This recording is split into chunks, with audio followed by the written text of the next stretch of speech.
Consideration 4. The certainty of death.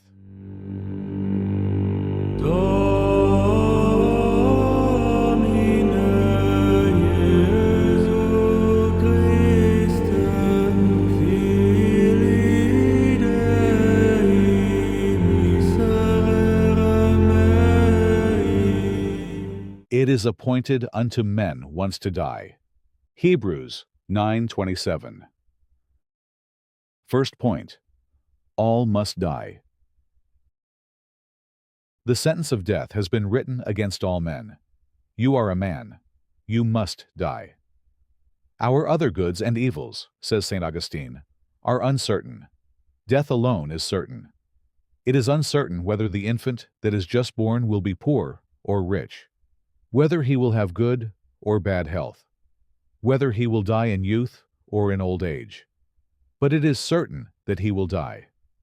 The stroke of death will fall on all the nobles and monarchs of the earth. When death comes, there is no earthly power able to resist it. St. Augustine says, "Fire, water, the sword, and the power of princes may be resisted, but death cannot be resisted." Exposition on Psalm 122.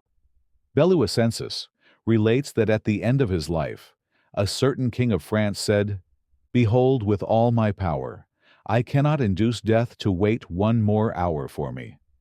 When the term of life arrives, it is not deferred a single moment.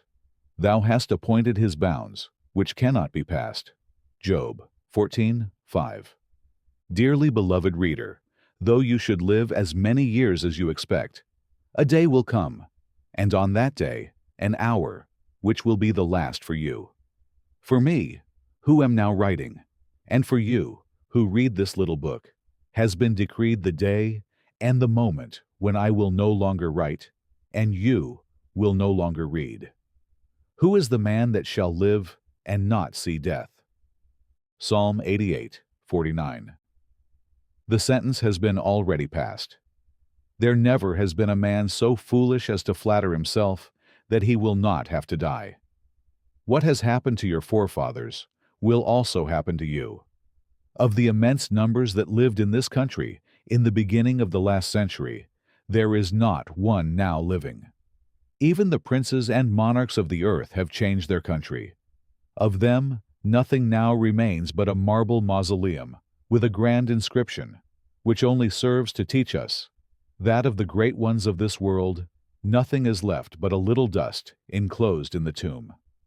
Tell me, says St. Bernard, where are the lovers of the world? Of them nothing remains, save ashes and worms. Since our souls will be eternal, we ought to procure, not a fortune which soon ends, but one that will be everlasting.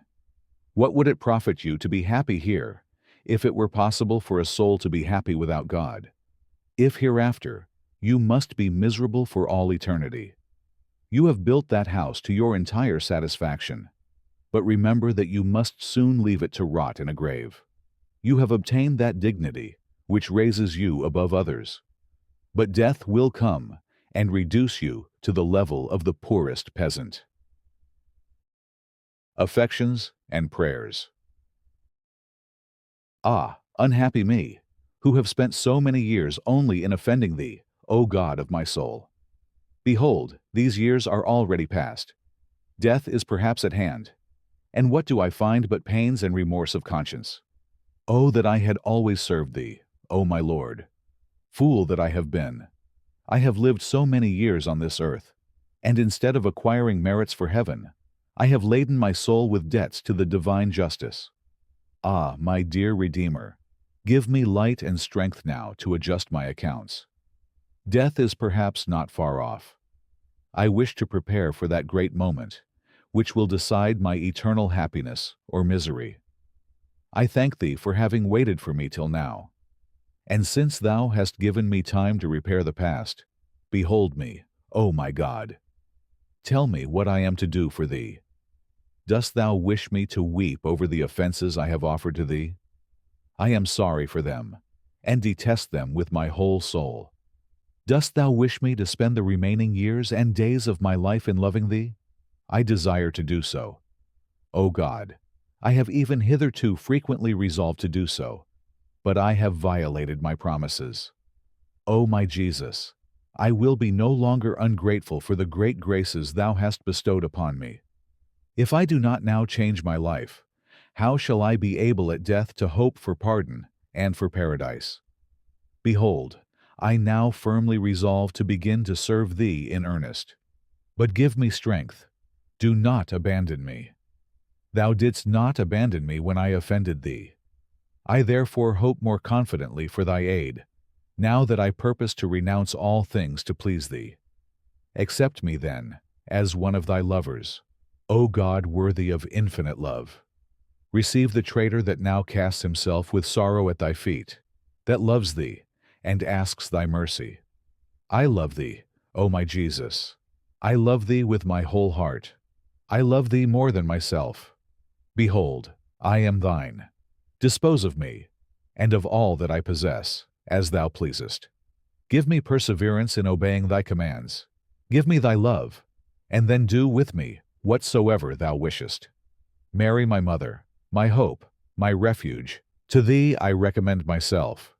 To Thee I consign my soul. Pray to Jesus for me. Second point, every moment we approach death. It is appointed. It is certain, then, that we are all condemned to death. We are born, says St. Cyprian, with the halter round our neck. Every step we take brings us nearer to death. My brother, as your name has been one day entered in the register of baptisms, so it will be one day entered in the register of deaths. As in speaking of your ancestors you say, God be merciful to my father, to my uncle, to my brother, so others shall say the same of you. As you have heard the death bell toll for many, so others shall hear it toll for you. But what would you say if you saw a man on his way to the place of execution, jesting, laughing, looking about in every direction, and thinking only of comedies, festivities, and amusements? And are not you now on your way to death? What is the object of your thoughts? Behold in that grave your friends and relatives, on whom justice has already been executed. How great is the terror and dismay of a man condemned to die, when he beholds his companions suspended on the gallows. Look then at these dead bodies. Each of them says to you, yesterday for me, today for thee. Sirach 38:23. The same is said to you by the portraits of your deceased relatives, by the memoranda books, the houses, the beds, the garments, which they have left. To know that you must die, that after death you will enjoy eternal glory, or suffer eternal torments, that on death depends your eternal happiness, or eternal misery, and, with all this before your eyes, not to think of settling your accounts, and of adopting every means of securing a happy death, is surely the extreme of folly. We pity those who meet with a sudden and unprovided death. Why then do we not endeavor to be always prepared? We too may die suddenly and without preparation. But sooner or later, with or without warning, whether we think or do not think of it, we shall die. And every hour, every moment, brings us nearer to our end, which shall be the last illness that will send us out of the world. At every age, the houses, the streets, and the cities are filled with new people. The former inhabitants are borne to the grave, their last resting place. As the days of life have ended for them, so a time will come when neither I, nor you, nor anyone alive will live any longer on this earth. Days shall be formed, and no one in them. Psalm 139:16. We shall all then be in eternity, which shall be for us either an eternal day of delights, or an eternal night of torments. There is no middle way. It is certain, and an article of faith, that either one lot or the other will be ours. Affections and prayers.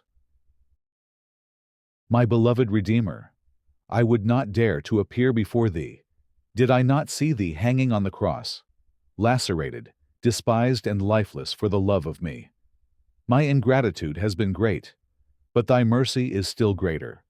My sins have been very grievous, but thy merits exceed their enormity.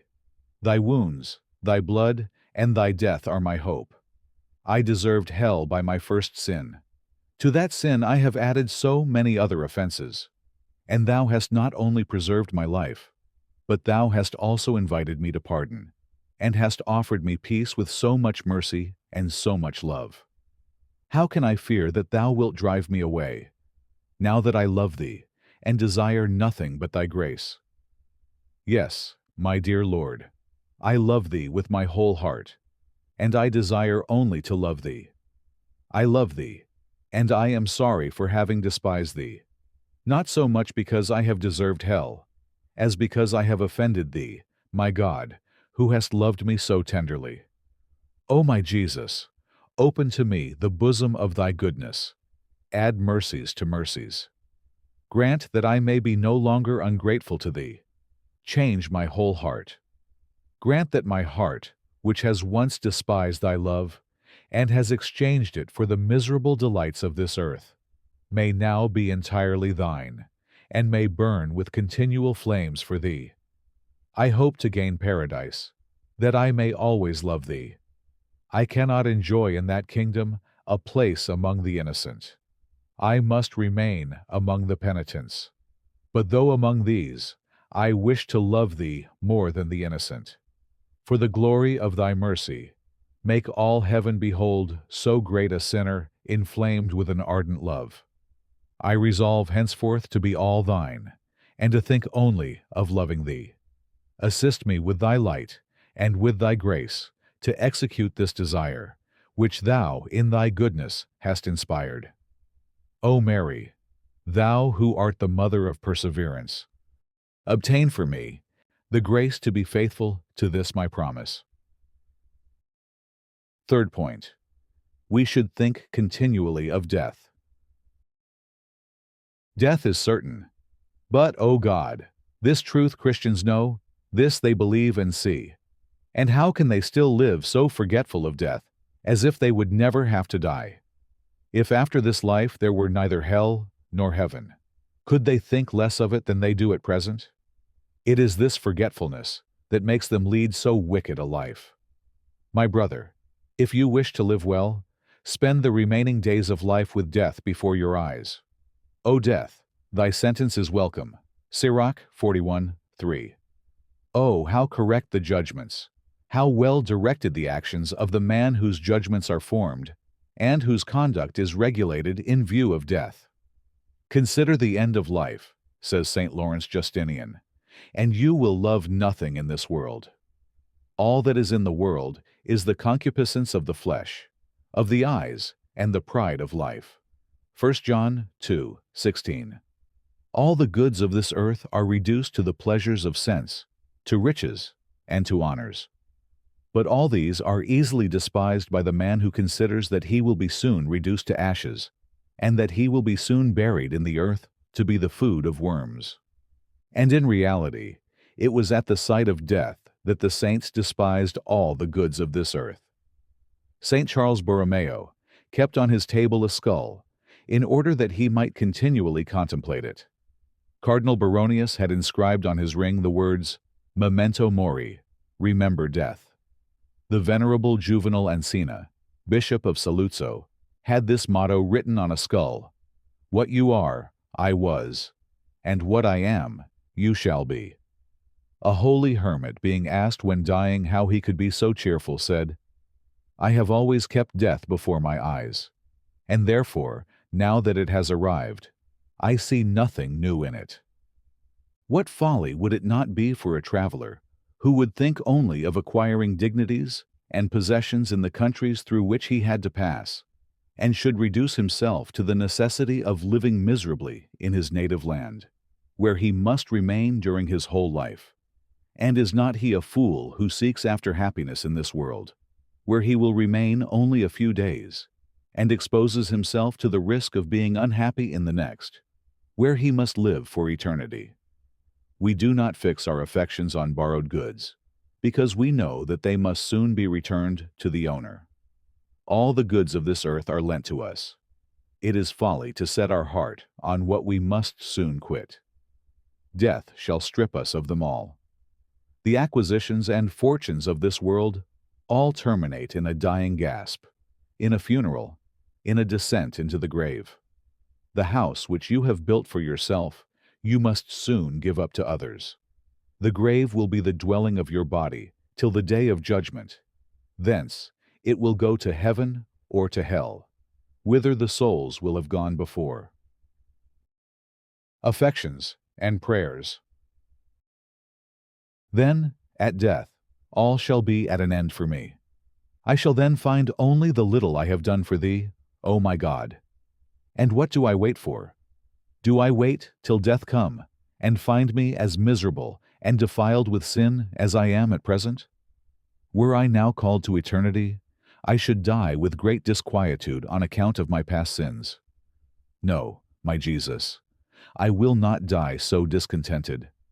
I thank Thee for having given me time to weep over my iniquities, and to love Thee. I wish to begin from this moment. I am sorry from the bottom of my heart for having offended Thee, O sovereign good, and I love Thee above all things. I love Thee more than my life. My Jesus, I give myself entirely to Thee. From this moment I embrace and unite Thee to my heart.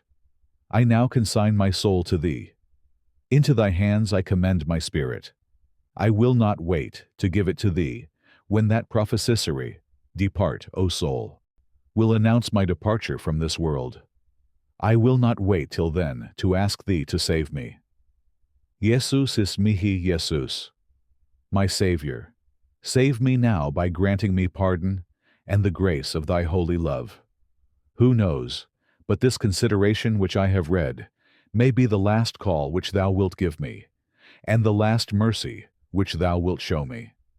Extend Thy hand, O my love, and deliver me from the mire of my tepidity. Give me fervor, and make me do with great love all that Thou dost demand of me. Eternal Father, for the love of Jesus Christ, give me holy perseverance, and the grace to love Thee, and to love Thee ardently, during the remainder of my life. O Mary, through the love which Thou bearest to Thy Jesus, obtain for me these two graces, perseverance and love.